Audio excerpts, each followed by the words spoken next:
So, you have made the move to Tennessee and you are ready for football time here in Tennessee.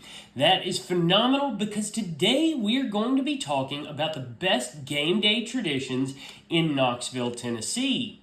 The first thing we're going to talk about isn't really just a game day tradition, but more so a Tennessee tradition in general, and that is the University of Tennessee's orange and white colors, like you'll see I'm wearing today. So I've got my orange, I've got my white power tee here, and we rock these colors year round, folks. So Tennessee's orange and white colors were actually chosen by Charles Moore, a member of the university's first football team back in 1891, and the colors were later confirmed through a student body vote. But it wasn't until the season opener back in 1922 that Tennessee football players wore orange jerseys for the very first time.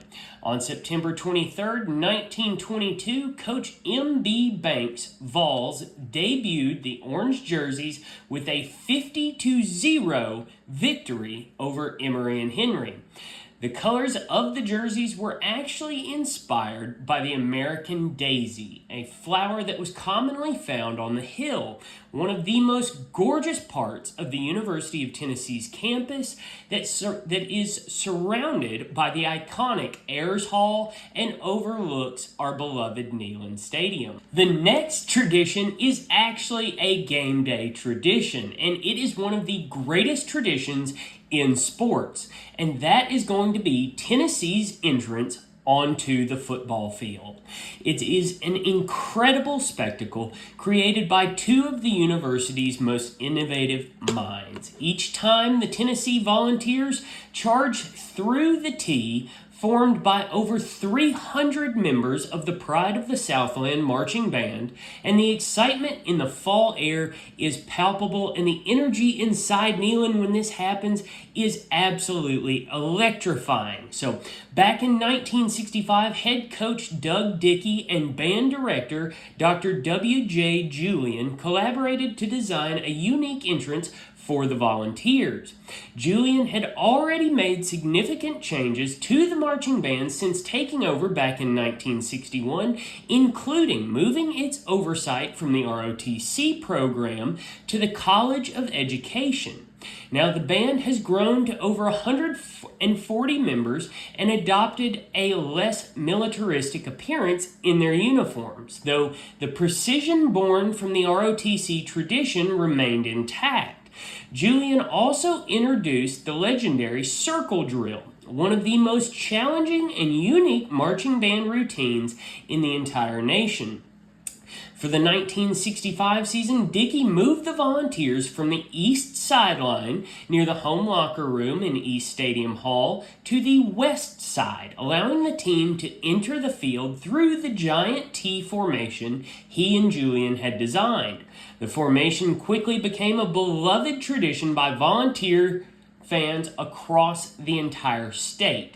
And when Neyland Stadium's lower bowl was enclosed in 1980, the route of the T shifted 90 degrees as the team's dressing room moved to the new addition in the north end zone where the T formation originated. Now, the team turned right to the west sideline during the early 1990s when an SEC rule change moved the home bench to the east sideline in front of the Tennessee student section. Now, in 2010, the Volunteers returned to the west sideline and the T formation adjusted accordingly. Now, nowadays, fans make a point of arriving early to the stadium to see the Pride's pregame performance, culminating in the moment that we have anticipated for days, weeks, months, and even years, the Vols' entrance onto the field in Neyland Stadium.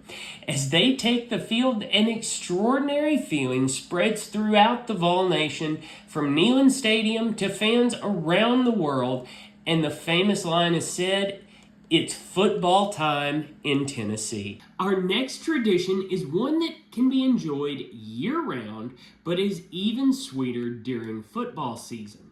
Though it is not our official fight song for the University of Tennessee, Rocky Top has become as iconic as the orange and white uniforms.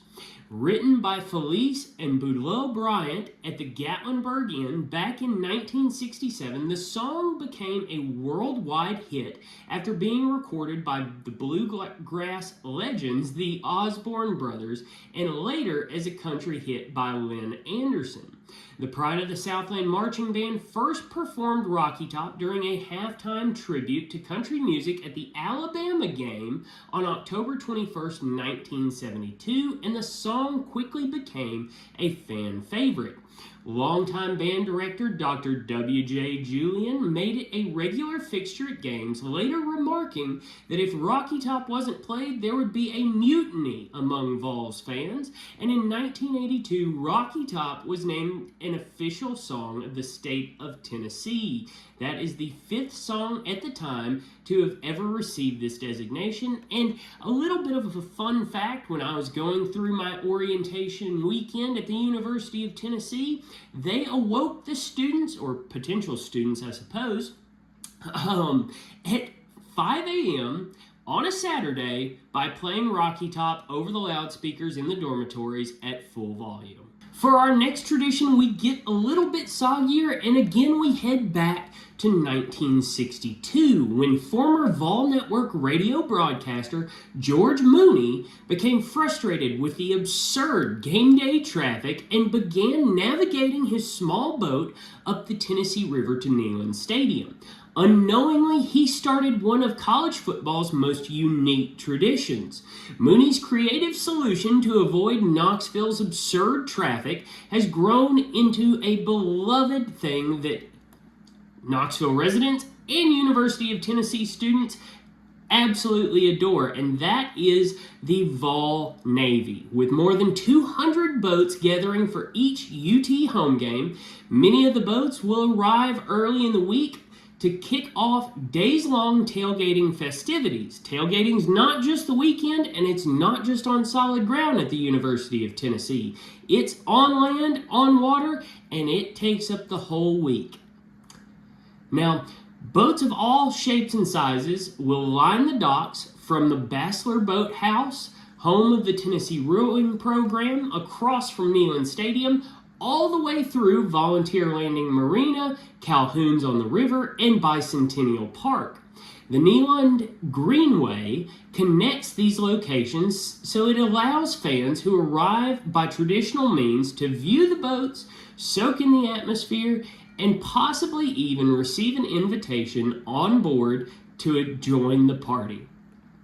The boats in the Vol Navy actually come from all sorts of locations, with some traveling from as far as Florida and Louisiana, while others come from nearby marinas like the Concord Marina to join the festivities for the day or the week, depending on when you arrive. Our last game day tradition in Knoxville is going to be the Vol Walk, which became an official part of game day in Knoxville when Tennessee hosted Alabama back on October 20th in 1990.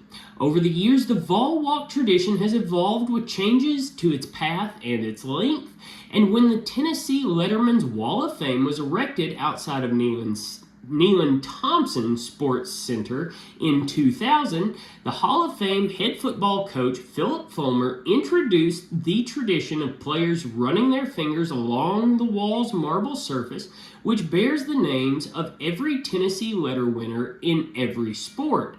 The Vol Walk route was shortened back in 2009, with team buses dropping players and staff at the head of Peyton Manning Pass. From there, the walk leads past the Pride of the Southland Band, turns left on Philip Fulmer Way, and passes the statue of General Robert Neyland, and finally enters Gate 21A for a quiet final journey down the ramp to the field level. Now, the Vol Walk provides players a very unique and unforgettable pregame experience and creates a super deep connection for fans of all ages.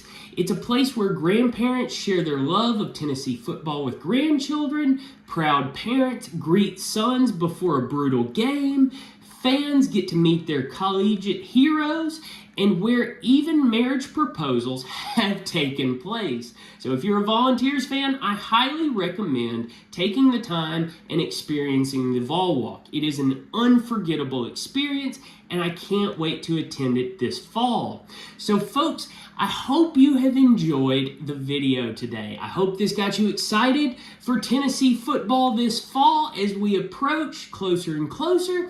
And as always, folks, remember, if you are thinking about making a move here to the great state of Tennessee, whether it be Nashville, Knoxville, Memphis, Chattanooga, or somewhere in between, please give us a call, shoot us a text, send us an email, or schedule a personalized Zoom call with Chris and I so that we can help you make a smooth move here to the great state of Tennessee. Until next time, I hope to see you around town soon.